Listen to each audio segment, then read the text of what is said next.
غزوہ خندق، خندق گڑھے کو کہتے ہیں. اس کا نام قرآن میں جنگ احزاب ہے. احزاب کہتے ہیں بہت سے کپوں کے بڑے کپے کو. آپ اپنی زبان میں سمجھانے بول رہا ہوں. بہت سے گروہ، جنگی گروہ کئی مل کے ایک جگہ جمع ہوئے تو اس کو احزاب بولتے.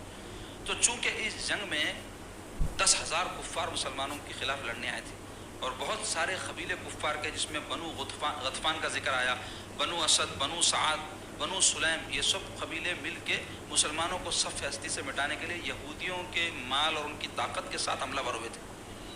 سرکار پاک علیہ السلام کو جب اطلاع ہوئی کہ 10,000 کا لشکر لے کر کفار مدینہ طیبہ پر آخری جنگ سمجھ کے لڑنے آئے تھے کہ اگر یہ جنگ ہم جیت گئے ختم مسلمان، اور اتنی بڑی تعداد ہے مسلمان کیا لڑ سکیں گے. 3,000 تھے مسلمان اس وقت ٹوٹل اگر ملا لیں تو جو جنگ میں شریک ہوئے تھے اس وقت. تو ایسا سوچے تھے کہ ہم ان کو کسی بھی طرح شکست دے سکتے، اور لالچ دے کے کر کے لے کے آئے تھے کہ مدینے میں جب قبضہ ہو جائیں گا تو وہاں کے کھجور مل جائیں گے، زمینات مل جائیں گے، زرخیز زمینیں ہیں، یہ ہے وہ ہے، سب بول کے لے کے آئے. سرکار کو اطلاع ہوئی تو سرکار پاک علیہ السلام صحابہ کو جمع فرما کے مشورہ کیے. تو صحابہ بولے یا رسول اللہ 10,000 کے لشکر سے میدان میں جا کے دو بدو مقابلہ کرنا حکمت کے منافی ہے، تو بہتر یہ رہے گا کہ ہم مدینہ ہی میں لے کر ان سے جنگ کریں. کیونکہ 3 حصے مدینے کے گھروں اور کھجوروں کے درسوں سے گھرے ہوئے تھے. ایک حصہ جدھر سے حملہ کر رہے تھے وہیں سے وہ لوگ حملہ کر سکتے تھے. تو اس کے لیے تدبیر کیا کریں. تو حضرت سلمان فارسی رضی اللہ عنہ یہ مشورہ دیا کہ یا رسول اللہ ایران وغیرہ کے علاقوں میں جب جنگ ہوتی ہے اور کوئی بڑی فوج حملہ کرتی ہے تو ہم لوگ خندق کھود دیتے بیچ میں، گڑھا خندق بولتے، تاکہ وہ فوج جو بڑا لشکر رہتا ایک دم فورس کے ساتھ حملہ نہیں کر سکتے. جیسے ہی وہ جب گڑھے کے پاس آتا ہے چھٹڑ جاتے تو ہم لوگ دشمن کا آسانی سے مقابلہ کر لے سکتے. تو سرکار پاک علیہ السلام یہ تجویز کو پسند فرمائے. جبکہ عرب کے لوگوں کی یہ مزاج نہیں تھی. عرب بڑے بہادر ہوتے نا، انہوں بولتے حکمت عملی یہی ہے کہ 2 ہاتھ ہو جائے، جو ہوتا دیکھیں گے. لیکن سرکار پاک علیہ السلام یہ مشورے کو قبول فرما کے یہ بتا دیے کہ بہادری کے منافی نہیں ہے حکمت عملی اختیار کرنا. حالات کو دیکھتے ہوئے اس کی رعایت کرتے ہوئے انسان تدبیر اختیار کرے.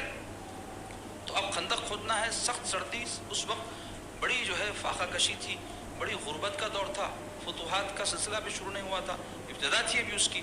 تو بڑے معاشی طور پہ مسلمان پریشان تھے. بھوک کا یہ عالم تھا کہ صحابہ اکرام اپنے پیٹ پہ 1 پتھر 2 پتھر باندھے ہوئے تھے، اور میرے سرکار 3 پتھر باندھے ہوئے تھے. حضور صلی اللہ علیہ وسلم 10 صحابہ کو 10 گز زمین کھودنے کا جو ہے حکم فرماتی ہے، ذمہ داری دے دی ہے. اب وہ زمین بھی ایسی پتھریلی ہے جناب، وہ ایسی ریتیلی زمین نہیں ہے. آپ کو اللہ موقع دیا، مدینہ طیبہ حاضری دی، تو آج جا کے وہاں دیکھو، آپ لوگوں کو پوچھو، بتاتے کہاں پہ وہ خندق کھودی گئی تھی. تو وہ جس پہاڑ کے دامن میں خندق کھودی گئی تھی، آج بھی آپ دیکھیں گے تو ایسی ہاتھ سے اگر آپ اکھاڑنا چاہیں تو آپ کے ناخنوں پڑ جانا، ویسی زمین ہے وہ. مگر صحابہ کا جوش ایمانی ایسا تھا کہ یہ پتھر تو چھوڑو، اس سے بھی زیادہ اگر کوئی مضبوط شے زمین پر ہوتی اور اللہ کے نبی ان کو حکم فرماتے تو وہ بھی کھود دیتے. بات ہے جوش ایمانی کی. تو ہوا یہ کہ کام شروع ہوا. ویسے وقت میں شدت کی سردی، بھوک، تو کئی معجزے سرکار پاک صلی اللہ علیہ وسلم کے اس موقع پر ظہور میں آئے.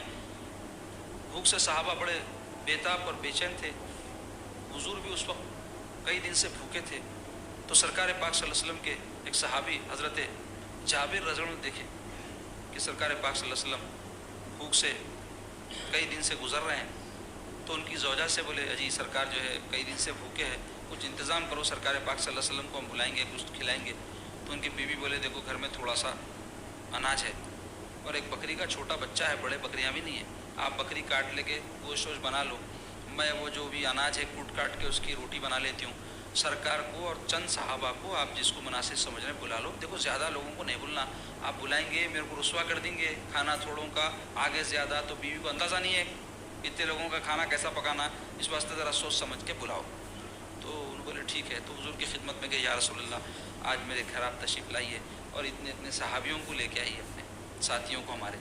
تو سرکار پاک صلی اللہ علیہ وسلم ان کی بات سن کے تبسم فرمائے اور ارشاد فرمایا کہ جابر جا کے اپنی بیوی سے کہنا کہ وہ چولہا جلائے، سالن جو ہے تیار کرے، لیکن جب تک میں نہ آؤں کھانا برتنوں میں نہیں نکالنا. اس کے بعد سرکار اعلان فرمایا اے میرے صحابیوں سنو، جابر کے گھر میں آج دعوت ہے. عام اعلان کر دیا. حضرت جابر پریشان ہو گئے، بھاگتے ہوئے جا کے بیوی کو سنائے کہ ایسا ایسا واقعہ ہوگا. بولے اب کیا کرنا؟ بولے سرکار تشریف لا رہے ہیں، کیا ہوتا ہوں. تو پیارے آقا علیہ السلام تشریف لائے. اس کے بعد فرمایا وہ آٹا لاؤ. تو ابھی روٹیاں ڈالنا شروع نہیں کرے تھے. تو وہ روٹیوں کے جو آٹا تھا اس میں سرکار اپنا لعاب دہن ڈال دی اور فرمایا وہ برتن لاؤ جس میں سارن پکڑا اس میں اپنا لعاب دہن ڈال دیے، فرمایا چلو پکاؤ۔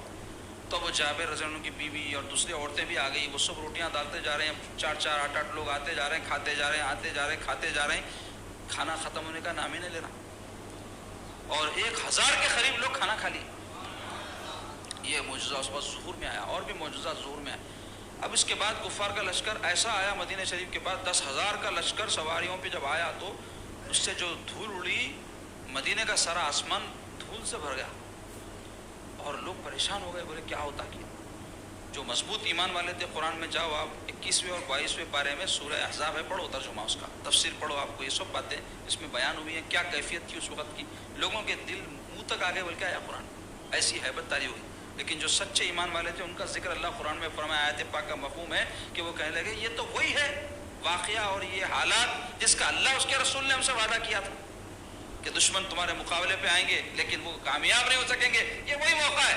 ایمان والے بولے تو ہوا یہ، کفار جب آئے اور حملہ کرنا چاہتے تو ایک دم جا کے سامنے ٹھٹک گئے، کیونکہ خندق کھودی ہوئی تھی پوری، صحابہ کرام خندقیں کھود کے رکھ دی، اب کہاں سے جانا؟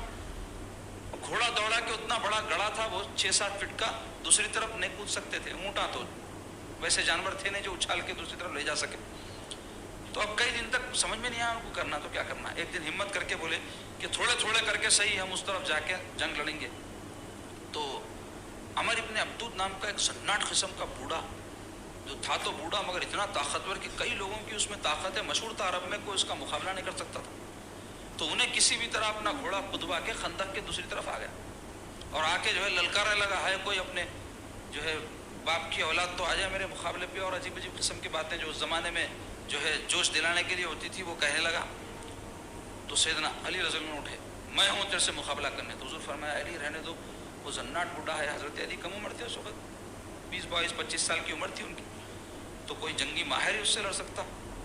تو حضور روکے حضرت علی بولے نہیں یا رسول اللہ میں لڑتا ہوں۔ تو حضرت علی کا جوش جو دیکھے تو سرکار فرمایا ٹھیک ہے علی تم مقابلہ کرو، اپنے دست اقدس سے ان کے لیے امامہ وغیرہ بانے، ان کو ٹوپی پہنائے اور ذوالفقار 2 دھاری تلوار ان کو عنایت فرمائے اور فرمایا جا علی مقابلہ کرو۔ اب حضرت علی جب تشریف لے گئے تو وہ انہیں پوچھا کون ہے تم؟ تو حضرت علی فرمایا میں علی ابن ابو طالب ہوں۔ تو کہنے لگا اچھا پہچانتے تھے نا، مکے کے تھے سب یہ۔ تو کہنے لگا ابھی بچے ہیں تم میرے سامنے، کوئی بڑوں کو بھیجو، میرے سے مقابلہ نہیں کر سکتے۔ تو آپ فرمائے تو اسلام قبول کر لے، یہ وہ باتیں کیا کر رہا؟ تو اس کو غصہ آ گیا، بولا میرے کو اسلام قبول کر رہے ہیں، کرو کر رہے ہیں، ہرگز نہیں کرتا میں اسلام قبول۔ تو آپ فرمائے پھر مرنے کے واسطے تیار ہو جا۔ تو اس کو اور غصہ آیا، جوش میں جو ہے گھوڑے پر تھا، سیدنا علی پر زوردار حملہ کیا۔ اب اس کے وار کو بچائے، تب بھی اس کا وار اتنا زوردار تھا کہ لوہے کی ٹوپی کٹ کے حضرت علی کے سر تک پہنچا، حالانکہ وہ جو ہے وار آپ مس کروا دیے تھے اس کا وار، لیکن وہ زخم کا نشان آپ کی پیشانی مبارک پر ہمیشہ ہمیشہ رہا دنیا سے تشریف لے جانے تک۔ اب وار مس کرانے کے بعد میں آپ پلٹ کے جب اس پر وار کیے، سر پر اس کے جب مارے تو کمر تک تلوار ذوالفقار پہنچی، 2 ٹکڑے ہو کے گر گیا۔ اب گر گئے بعد آپ جو ہے پلٹ کر واپس آنے لگے تو ایک صحابی کہنے لگے کہ اس کی زرہ بڑی مشہور تھی، جنگی ڈریس، آپ کیوں نے اٹھا لیے؟ تو بولے اس کی شرمگاہ کھل گئی تھی، اس واسطے میں اس کی طرف دیکھنا نہیں گوارا کرا، ورنہ میں اس کی زرہ اتار لیتا۔ کیسے باحیا لوگ تھے، دیکھو میدان جنگ میں بھی ایسے موقع پر بھی اپنے نظروں کی حفاظت کرتے تھے، یہ اللہ والے تھے۔ اور آج کیا حال ہے ہمارے نوجوانوں کا، انٹرنیٹ، فون، کیا کیا ہو رہا سب جانتے ہیں آپ، بے حیائی، آوارہ گردی، بد نظری۔ دیکھو نظر کی حفاظت کا اللہ حکم دیا قرآن میں ہم کو، یہ نظر ہی ہے جو اندر آپ کے جو ہے ایمان کو تازہ بھی رکھ سکتی ہے، ایمان کو برباد بھی کر سکتی۔ نظر کی بڑی اہمیت ہے، یاد رکھو، اس کو معمولی چیز سمجھتے، دیکھ لیے کیا ہوتا ہے ایسا دیکھ لیے ہٹ گئے۔ سرکار فرمائے پہلی نظر معاف، دوسری نظر پہ مواخذہ ہوگا اللہ کے پاس، کوئی بھی غلط چیز کی طرف ڈالے گا تو، کیونکہ وہ اختیار سے ڈالتا دوسری مرتبہ۔ تو مختصر یہ کہ آپ لوٹے، اس کے بعد اور ایک کافر آگے بڑھا اور انہیں چیلنج کیا، تو حضور پاک صلی اللہ علیہ وسلم کے پھپھیرے بھائی حضرت زبیر بن العوام رضی اللہ عنہ وہ آگے بڑھے، وہ آگے بڑھ کے وہ کافر کو ڈھیر کر دیے۔ تو کافروں پہ ہیبت طاری ہو گئی، جو اور 2 4 آئے تھے ساتھ پلٹ کے بھاگے، تو اس میں سے ایک کافر جب پلٹ کے بھاگا تو وہ خندق میں گر گیا، ایسا گرا کہ گردن ٹوٹ کے مر گیا انہیں۔ کافر ہیبت کھا گئے۔ اب محاصرہ تو کر دیے تھے، محاصرہ بڑھنے لگا اور مدینہ شریف میں کچھ لانے اور لے جانے کا انتظام ختم ہو گیا۔ تو تو حضور علیہ الصلوۃ والسلام صحابہ کی پریشانی نہیں دیکھ سکے؟ حضرت سعد ابن معاذ اور حضرت سعد ابن عبادہ رضی اللہ عنہ یا و خزرج کے سرداران نے ان کو حضور طلب فرمائے اور ان سے مشورہ کر کے حضور ارشاد فرمائے کہ دیکھو یہ قبیلہ غطفان بہت بڑا قبیلہ ہے جو کافروں کی طرف سے آیا ہے، اگر تم مناسب سمجھو تو ان سے کمپرومائز کی بات کر لیں گے، صلح کی بات کر کے مدینہ شریف میں جو بھی فصل اگتی کھجور کی آدھی ان کو دے دیں گے تاکہ یہ کافروں کا ساتھ چھوڑ کے چلے گئے تو کافروں کی طاقت بہت بڑی ٹوٹ جائیں گی۔ تو یہ سن کے صحابہ بولے یا رسول اللہ ہم بت پرستی کرتے تھے، بدکاریوں میں مبتلا تھے، اللہ تعالیٰ آپ کے صدقے میں ہم کو دولت اسلام سے سرفراز کیا، تو جس وقت ہم کفر میں مبتلا تھے اس وقت یہ قبیلہ غطفان کو ایک تنکا نہیں دیے، اب ایمان لائے گا جن کو کچھ دیں گے ان کو تو ہم تلوار تیر بھالے دیں گے بولے۔ تو ان کا یہ جوش دیکھ کے سرکار پاک علیہ الصلوۃ والسلام بہت مسرور ہوئے اور ارشاد فرمایا ٹھیک ہے میں تمہاری خاطر ایسا سوچ رہا تھا کہ تم کو کوئی تکلیف نہ ہو۔ تو اب وہ سلسلہ محاصرے کا چلتے رہا، 1 مہینہ محاصرہ رہا مدینہ۔ کیا ایمان، کیا قوت ایمانی ان لوگوں کی تھی ہوگی، دیکھو آپ 1 مہینے تک محاصرے کے باوجود متزلزل نہیں ہوئے۔ اب اللہ کی کرنی ایسی ہوئی جناب کہ جو کفار تھے وہ 1 مہینے کا اناج لے کے آئے تھے وہ ختم ہونا شروع ہو گیا، کیونکہ 10,000 کی فوج ہے، 1000 آدمی کی پورا انتظام صبح سے شام تک کر کے دعوت کرو، کیا اثر ہو جاتا ہے؟ 25-50 آدمی زیادہ آ گئے تو کھانا کم پڑ جاتا، مہمان جو ہے شرمندگی، میزبان شرمندگی محسوس کرتا، اور دعوت ہو گئے بعد میں بھی کتنے کے دن تک ہلے ہوئے رہتے لوگ، 1000 آدمی کی دعوت کرے اتنے پیسے خرچ ہو گئے، بلکہ یہ تو جنگ ہے، جان جاتی، زخمہ لگتے، حیث و مال ختم، پھر واپس گئے تک کا مال رہنا، واپس گئے تک کا اناج رہنا، نہیں تو اپنے شہر تک نہیں پہنچ سکے تو رستے میں بھوک سے مر جاتے۔ تو یہ سب انتظام کر کے آئے تھے، وہ رسد ختم ہو رہی تھی، پریشان ہو گئے۔ اس اسنا میں اللہ تعالیٰ کی کرنی ایسی ہوئی، اور ایک واقعہ بھی ہوا کہ وہ کفار شکست خوردہ ہو کر لوٹے۔ اس جنگ میں اور ایک اہم بات یہ ہوئی تھی کہ یہود کے 3 قبیلے مدینہ شریف میں بستے تھے۔ اس سے قبل کئی مرتبہ میں نے آپ کے ذہن نشین رہنے کے لیے یہ بات بیان کی تھی کہ قبیلہ بنو قینقاع، بنو نذیر اور بنو قریظہ۔ تو بنو قینقاع اور بنو نذیر کو جو ہے جنگ یعنی معاہدے کی خلاف ورزی کی سزا کے طور پہ جنگ کا سامنا کرنا پڑا اور مدینہ شریف سے وہ نکالے گئے۔ جنگ خندق کے موقع پر جو ایک قبیلہ یہود کا بچ گیا تھا مدینے میں، بنو قریظہ اس کا نام تھا، ان لوگوں سے بھی سرکار پاک علیہ الصلوۃ والسلام کا معاہدہ تھا میثاق مدینہ کے تحت۔ اور جب جنگ خندق ہوئی تو یہود بھی چونکہ اس میں دوسرے شامل تھے جو شکست خوردہ تھے، بنو نذیر اور بنو قینقاع کے، تو ان کے جو ہے یہ بنو قریظہ سے تعلقات تھے۔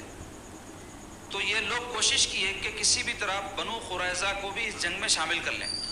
ابتدا میں تو بنو قریظہ انکار کیے، کہنے لگے کہ ہمارا محمد عربی صلی اللہ علیہ وسلم سے معاہدہ ہے، ہم اس کی خلاف ورزی نہیں کر سکتے۔ لیکن جب ان کو جو ہے یہ دوسرے قبیلے والے بہت زور دیے تو یہ لوگ عہد شکنی کیے، اور یہ سمجھ کر کے 10,000 کا لشکر جب آیا ہے اور اتنا عظیم الشان لشکر ہے تو جیت ان کا مقدر ہے، لہٰذا ہم اگر ان کے ساتھ ہو جائیں تو آگے چل کر کے ہم کو بڑے فائدے رہیں گے۔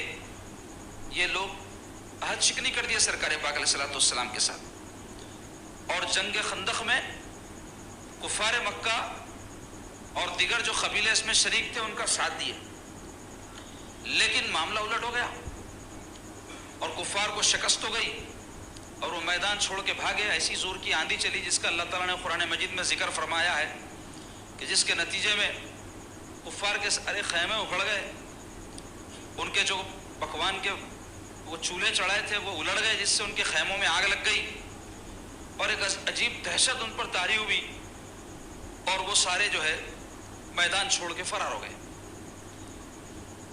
اور مدینہ شریف پر جو ان کفار کی وجہ سے آفت آئی تھی اللہ تعالیٰ نے اس سے مسلمانوں کو محفوظ کر دیا۔